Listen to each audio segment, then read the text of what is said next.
2,000 years ago. Something was built that history says should have been impossible. A machine.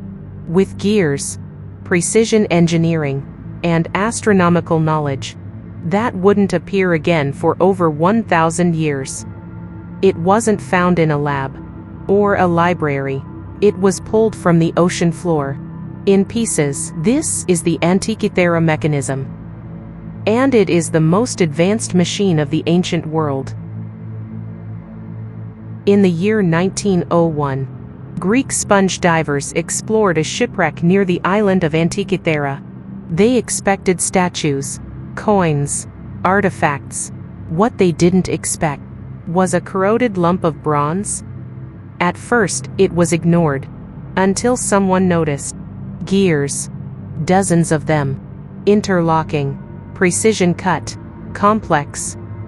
This wasn't decoration. It was a machine. Modern X-ray scans revealed something shocking. Inside the fragments were over 30 bronze gears. Each one calculated motion, time, cycles. The mechanism could predict solar eclipses, lunar eclipses, planetary positions, even the 4-year Olympic cycle. It modeled the motion of the cosmos, using mathematics that wouldn't be written down until centuries later. Historians now agree, this was an analog computer, built around 100 BCE. Here's the problem.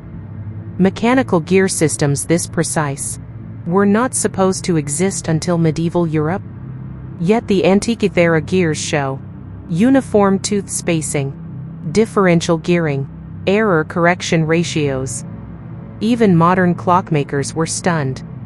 This machine required advanced metallurgy, precision tooling, astronomical modeling, and standardized engineering knowledge. But no manuals survive, no workshops, no prototypes. It appears fully formed.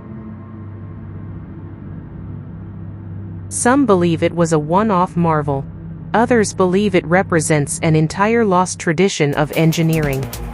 Ancient Greek texts reference mechanical astronomy, but nothing close to this survives. After the Roman era, this knowledge vanishes. Humanity spends 1,000 years reinventing something it already once had.